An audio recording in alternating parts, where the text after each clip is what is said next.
Bab 43, wajah Balmauhu langsung kaku, lalu ia tersenyum canggung. Bisa dibilang begitu, jawabnya. Tapi kenapa aku lihat mereka lebih mirip budak? Sampai-sampai dipukul dengan cambuk, kata Ala Yanzong dengan wajah serius. Ini semua karena cara Hei Maogou yang tidak tepat. Aku sama sekali tidak pernah menyuruhnya memukul mereka. Jelas Balmauhu buru-buru, berusaha melempar kesalahan kepada Hei Maogou. Hei Maogou yang mendengar itu langsung menyela dari belakang. Bukankah kamu yang bilang kalau mereka tidak patuh, boleh diberi pelajaran? Balmauhu menoleh dan menatapnya tajam. Memang aku bilang beri pelajaran, tapi maksudnya itu dengan bicara baik-baik atau menegur. Aku tidak pernah menyuruhmu menggunakan cambuk. Suara Hei Maogou langsung mengecil, menunduk sambil bergumam, tapi biasanya juga tidak pernah dilarang. Balmauhu semakin kesal, pergi sana. Hei Maogou pun menyingkir dengan wajah tertunduk, tak berani berkata lagi. Ala Yanzong memperhatikan mereka dengan tajam. Dia paham betul bahwa mereka berdua hanya sedang berpura-pura untuk menutupi masalah ini. Maka ia berkata, orang-orang itu bajunya compang, camping, bahkan hampir tak layak pakai. Tidak malukah kamu sebagai majikan membiarkan mereka seperti itu? Balmauhu cepat menanggapi. Soal pakaian sudah kuurus. Aku sudah menghubungi penjahit, dan dalam 2 hari ini pasti sampai. Semuanya akan dapat baju baru. Ala Yanzong menatapnya lekat-lekat. Benarkah? Tanyanya dengan nada meragukan. Benar sekali. Balmauhu mengangguk cepat-cepat, lalu Ala Yanzong menunjuk ke arah para pekerja lusuh yang sedang mengangkat keranjang ikan. Kalau memang benar, kenapa tidak langsung tanya mereka saja? Balmauhu panik, melambaikan tangan, tidak perlu. Hei Maogou, cepat ambilkan beberapa set pakaian. Suruh mereka ganti sekarang juga. Hei Maogou berdiri terpaku di tempatnya, tidak tahu harus mencari pakaian kemana. Balmauhu kembali membentak, masih bengong juga. Cepat pergi. Hei Maogou buru-buru mengangguk. Baik, aku segera cari. Lalu ia berlari tergesa-gesa. Sementara itu, beberapa pekerja lusuh telah menurunkan 2 keranjang ikan dari perahu dan membawanya menuju gubuk tempat mereka keluar. Masuk tadi, Ala Yanzong menunjuk ke arah para pekerja yang baru saja masuk ke dalam rumah, lalu bertanya kepada Balmauhu, "Kudengar kamu juga membayar mereka?"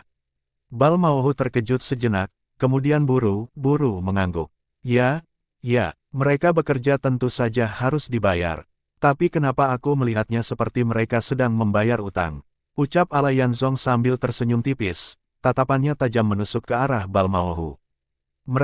Memang benar mereka berutang padaku, jadi aku potong dari upah mereka. Justru aku ini menunjukkan jalan keluar untuk mereka, jawab Balmauhu, nadanya sedikit lebih tegas. Mereka bukan orang sini, kan? Tanya Ala Yanzong lagi. Orang dari mana-mana ada, hahaha. Yang penting bisa kerja, jawab Balmauhu berusaha terdengar santai. Sudah berapa lama mereka bekerja di sini? Pertanyaan demi pertanyaan yang terus mengalir tanpa henti membuat Balmauhu mulai kehilangan kesabaran. Wajahnya berubah semakin tak enak dipandang, meski ia tahu ilmu silatnya kalah dari Ala Yanzong, namun di hatinya masih ada rasa tidak puas.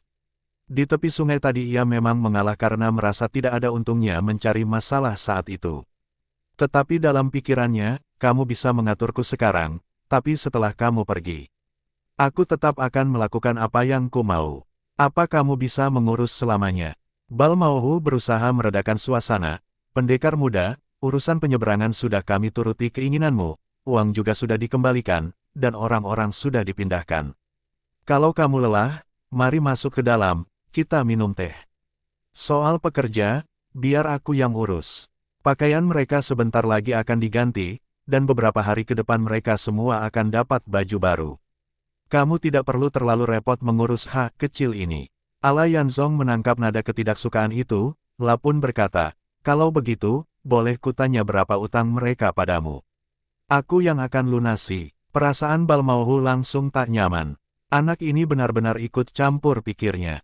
Namun, karena situasi tak menguntungkan, ia menjawab, tidak banyak, masing-masing hanya 2 keping perak. Tanpa banyak bicara, Ala Yanzong mengeluarkan sekeping koin emas. Dengan jentikan ibu jarinya, koin itu meluncur cepat ke arah Balmauhu. Balmauhu refleks mengulurkan tangan dan menangkapnya. Namun, sesaat setelah koin itu mendarat di telapak tangannya, ia merasakan panas yang membakar dan tekanan kuat seolah hampir menembus tulangnya. Saking besarnya tenaga yang terkandung dalam lemparan itu, ia hampir saja melepaskannya, meski berhasil menangkapnya. Tangannya bergetar hebat, hatinya terkejut bukan main.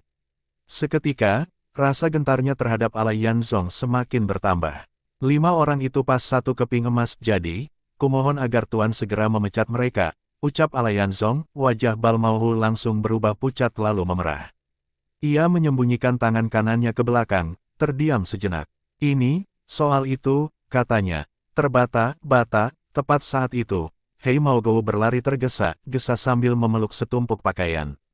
Pakaiannya sudah datang, teriaknya. Melihat para pekerja tidak ada di luar, ia segera berbalik masuk ke gubuk. Ala Yanzong menatap Balmauhu yang justru mengalihkan perhatian ke Hei Maogo tanpa menjawab pertanyaannya. Ia pun berkata lagi, apa ada masalah lain, Tuan? Alis putih dan janggut Balmauhu bergetar. Ia akhirnya mengangguk dengan cepat. Tidak ada. Jawabnya, dalam hati ia menggerutu, sial, merusak rencanaku saja. Kalau aku menentangnya dan sampai berkelahi, aku jelas kalah. Lebih baik ikuti saja maunya sekarang, daripada mempermalukan diri sendiri. Ala Yanzong mendesak, kalau begitu, tolong panggil mereka keluar. Balmauhu pun berteriak ke arah gubuk, Hei Maogo, suruh mereka keluar. Tak lama, terdengar jawaban dari Hei Maogo. Sesaat kemudian, kelima pekerja lusuh itu keluar dari gubuk.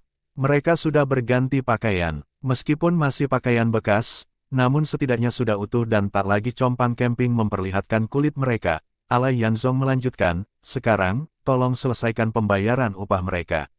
Kali ini wajah Balmauhu berubah-ubah, mata bininya berputar-putar seolah mencari alasan. Melihat keraguannya, Ala Yanzong berkata dengan tegas, setelah membayar upah mereka, urusan kalian selesai. Kamu tetap bisa menangkap ikanmu, mereka bisa melanjutkan hidup mereka. Balmauhu menghela napas berat, seperti sedang mengambil keputusan besar. Baiklah, pendekar muda begitu dermawan, aku tak boleh pelit. Hei Maogo, bayar upah mereka. Baik. Hei Maogo menjawab gugup, sempat terdiam sebentar, lalu bergegas masuk ke dalam. Tak lama, ia kembali membawa buku catatan dan mulai membagikan sejumlah koin tembaga kepada masing-masing pekerja sesuai catatan. Kelima pekerja itu tampak kebingungan, saling memandang, tak paham apa yang sedang terjadi. Ala Yanzong berkata kepada mereka, sekarang kalian berlima sudah bebas. Kalian boleh pergi. Kelima orang itu spontan menoleh ke arah Balmauhu. Yang ditanya hanya mengibaskan tangannya dengan malas, benar. Kalian boleh pergi. Para pekerja itu membungkuk hormat kepada Balmauhu. Seorang di antara mereka, setelah ragu sejenak, juga membungkuk kepada Ala Yanzong. Melihat itu, keempat lainnya segera mengikuti. Setelah itu, mereka bergegas pergi menuju jalan setapak yang mengarah keluar desa. Begitu kelima orang itu menghilang di tikungan, Ala Yanzong baru berkata, kurasa mereka itu tadinya hendak menyeberang sungai tapi tidak mampu membayar ongkos kapal, bukan? Balmauhu tertegun, pendekar muda, apa maksudmu? Mana mungkin begitu? Ala Yanzong tersenyum, aku hanya ingin memberitahumu, Tuan Kapten, bahwa sebagai manusia harus tahu batasan.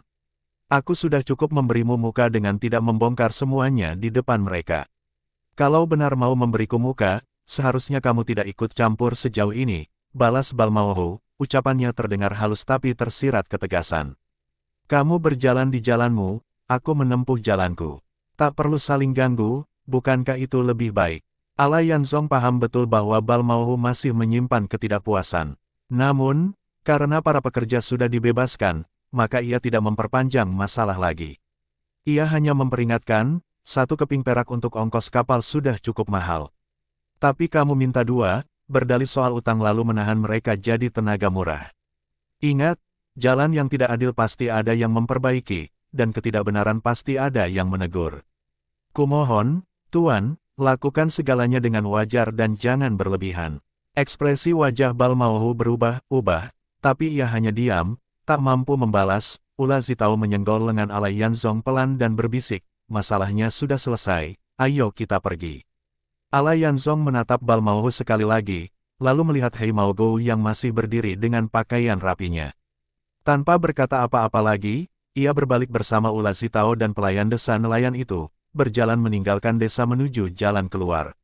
Bab 44. Ketiganya terus berjalan menuju barat, jalan pegunungan di sini jauh lebih lebar, bahkan gerobak kuda pun bisa melintas. Pegunungan di kedua sisi tampak bergelombang, dihiasi pohon pinus dan cemara yang hijau pekat, sementara semak belukar tumbuh lebat di sepanjang jalan. Percakapan mereka sesekali mengagetkan sekawanan burung aneh yang berterbangan. Dari balik rerumputan, binatang-binatang kecil pun terkadang melompat menjauh. Ula Zitao yang mulai kelelahan melihat sebuah batu datar dan langsung duduk dengan berat, bersandar pada tongkat lilin putihnya sambil terengah-engah. Istirahat sebentar, kakiku sudah tak sanggup lagi, keluhnya. Ia pun melepaskan kantong air, meneguknya dengan cepat. Meski begitu, napasnya masih tersengal. Alai Yanzong dan pelayan desa nelayan itu juga ikut berhenti, duduk di tanah untuk minum. Alai Yanzong berkata, entah seberapa jauh lagi ke kota pegunungan Weikeki. Kurasa kita masih harus berjalan beberapa hari lagi. Persediaan makanan kita pun hampir habis. Besok kita harus mencari makanan dulu, dan lebih baik lusa baru melanjutkan perjalanan. Pelayan itu menyeka keringat di wajahnya, lalu tiba-tiba berkata, seharusnya tidak terlalu jauh lagi. Gerobak yang membawa ikan yang dikirim Hei Maogou tadi sepertinya juga menuju ke kota pegunungan Weikeki. Mereka pasti harus sampai hari ini juga, kalau tidak ikannya akan busuk. Mata Ula Zitao berbinar, benar juga. Kalau begitu, kalau kita bergegas, mungkin bisa sampai di kota Weikeki hari ini.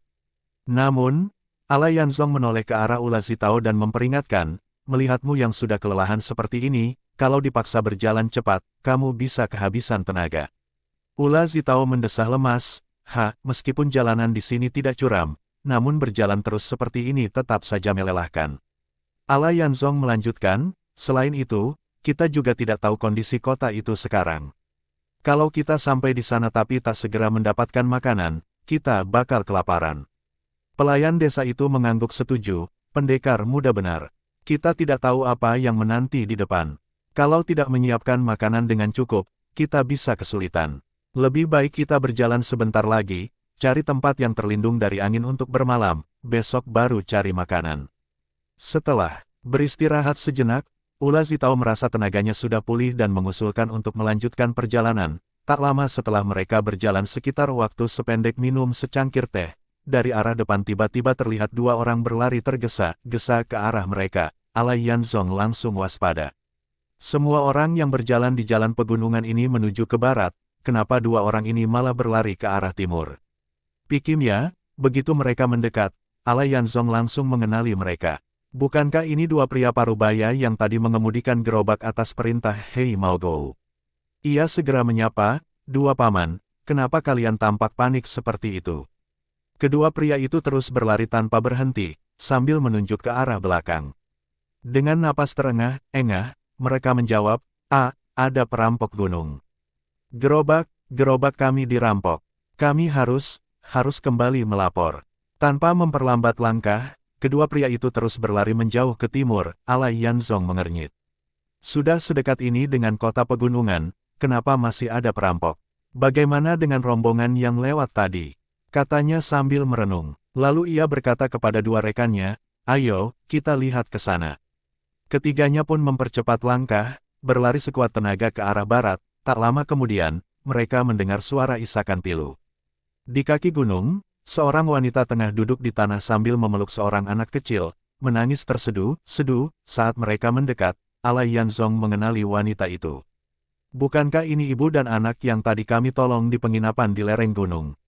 Ia segera mendekat dan bertanya, kakak, kenapa kamu menangis? Wanita muda itu melihat Alai Yanzong, berusaha menahan tangisnya, lalu menjawab, kami diserang perampok. Mereka merampas bungkusan kami, padahal isinya hanya beberapa helai pakaian, tak ada harta. Tapi, anakku ketakutan, menangis terus. Lalu, salah satu perampok menendangnya, dan dia tak bernapas lagi, hiks. Alai Yanzong segera berjongkok, memeriksa anak perempuan itu, lalu menyentuh hidungnya, tidak ada hembusan napas.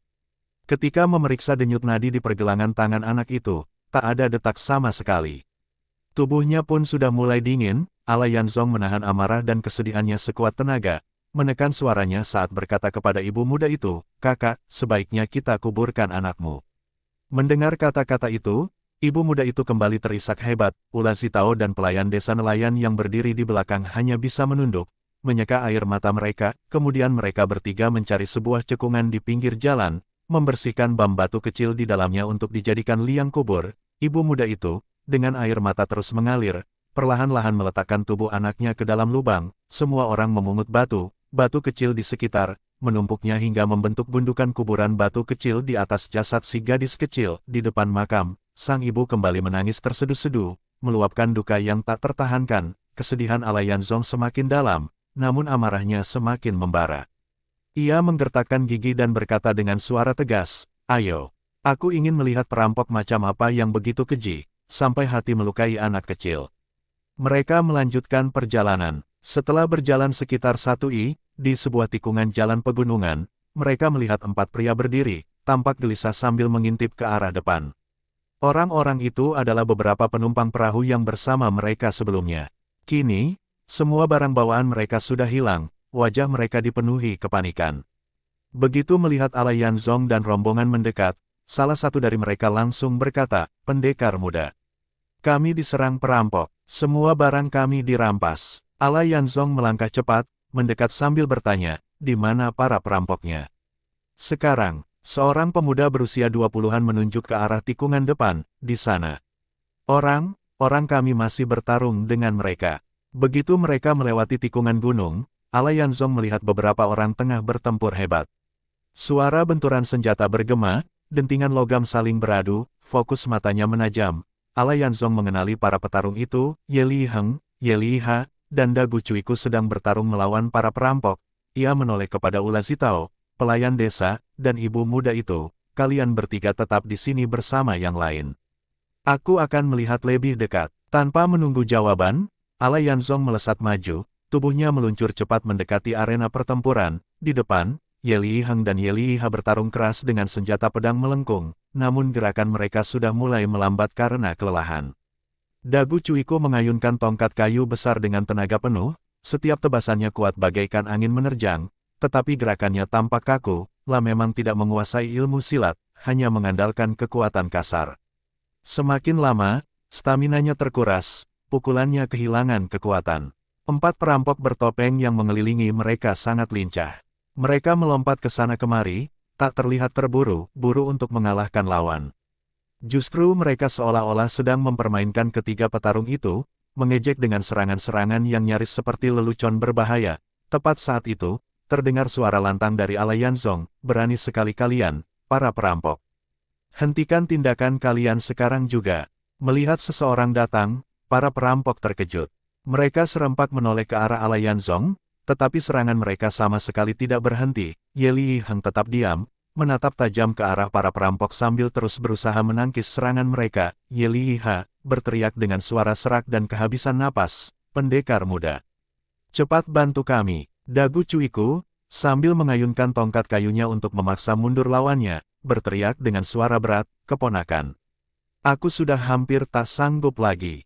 Menyadari lawan mereka mendapat bantuan, para perampok justru mempercepat serangan mereka. Ketiga orang yang terkepung itu berada dalam bahaya besar, serangan senjata berkilat ke segala arah. Sementara itu, seorang perampok yang berdiri di sisi luar masih belum bergerak.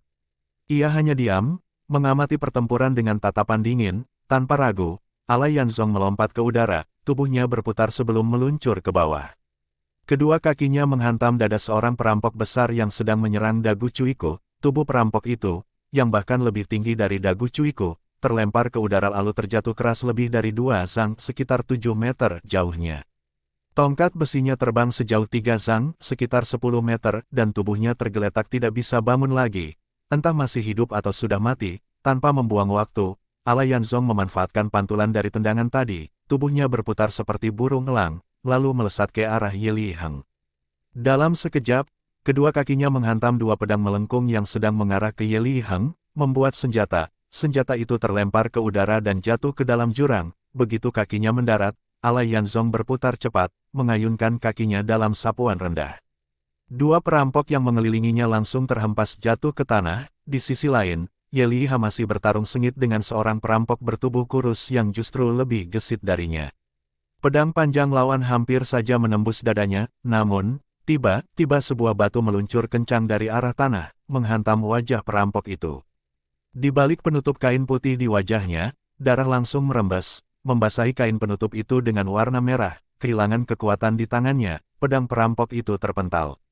Ye Liha dengan sigap, menangkisnya dengan pedang melengkung, lalu membalikkan tubuh dan menebas leher lawannya. Perampok kurus itu roboh tanpa suara, semua kejadian itu berlangsung dalam sekejap mata, cepat dan mematikan.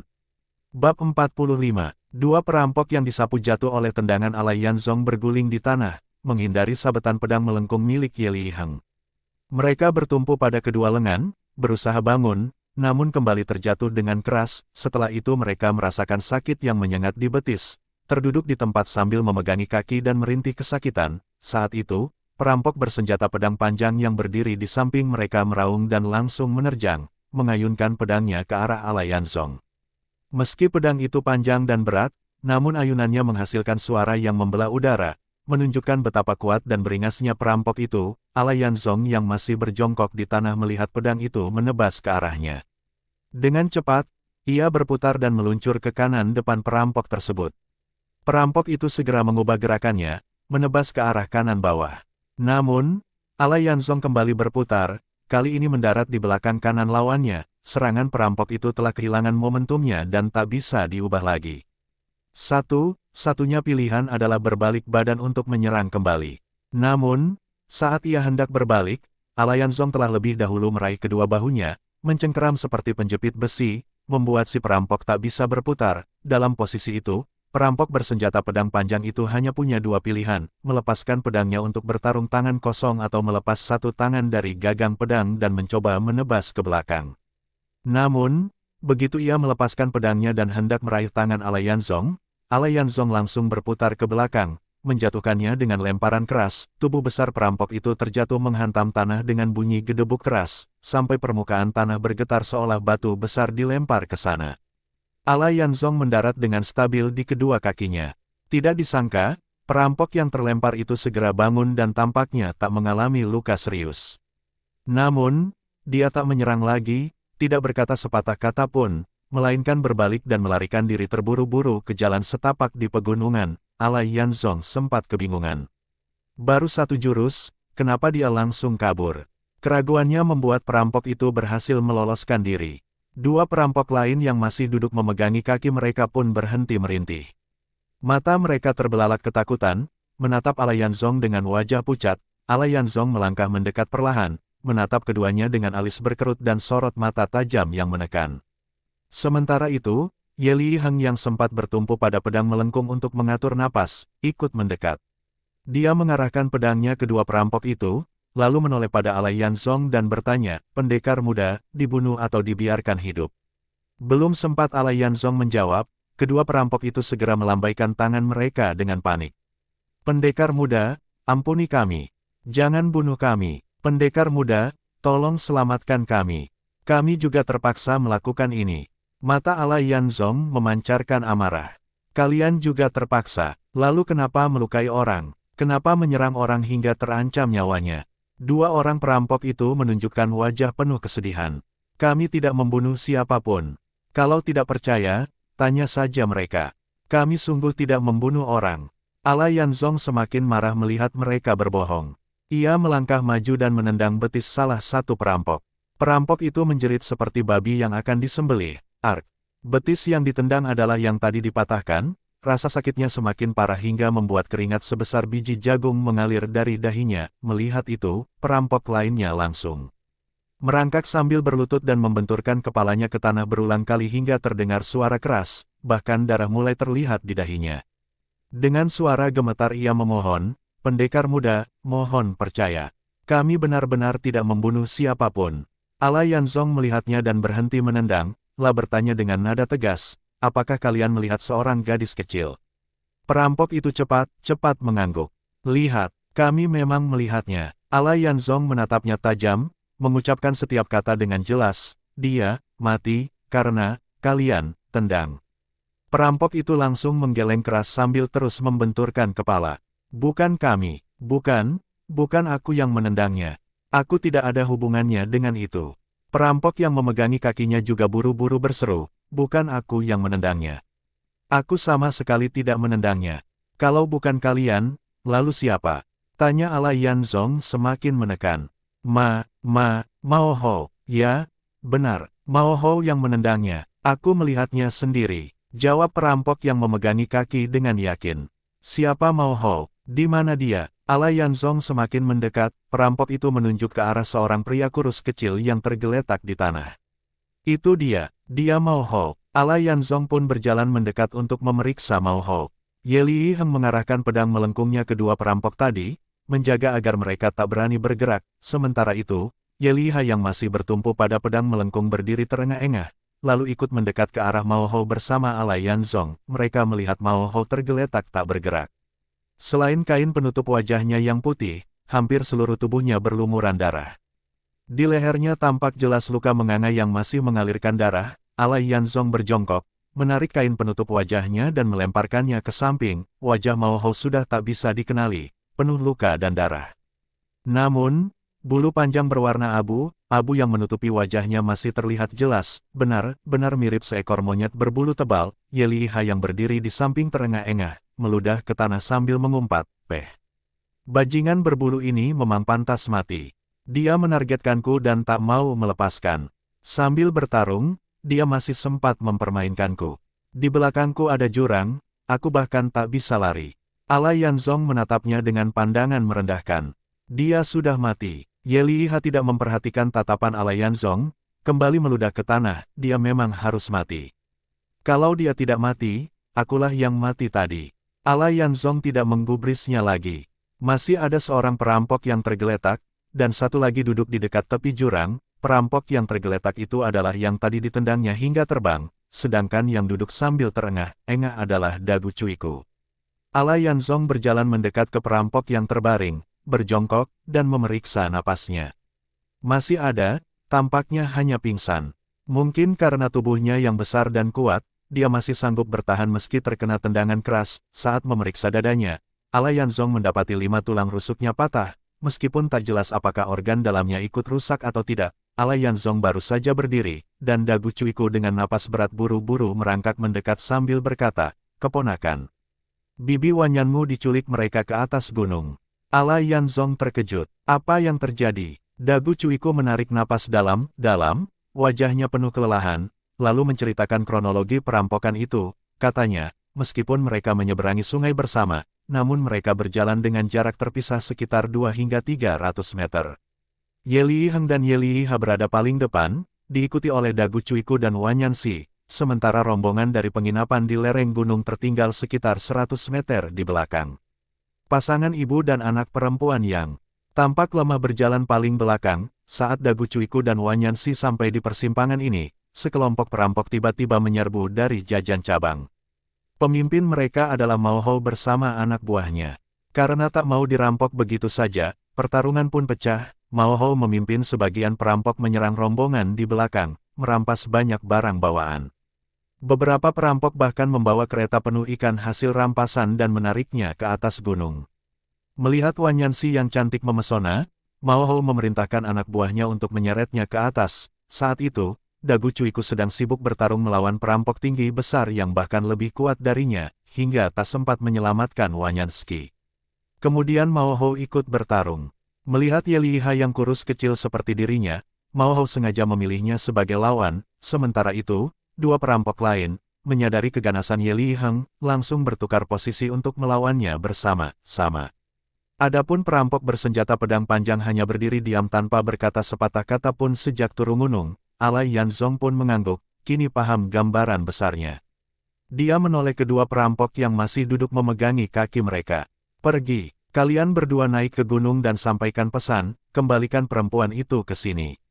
Lalu kirim orang untuk mengangkut dua orang ini, yang satu mati, yang satu masih hidup, ke atas."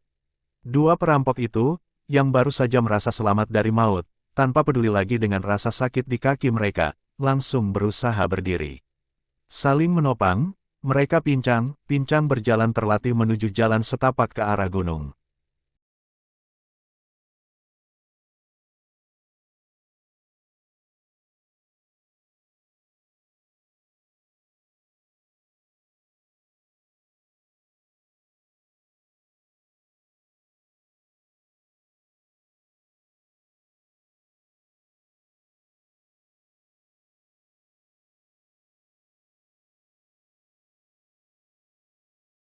Bersambung,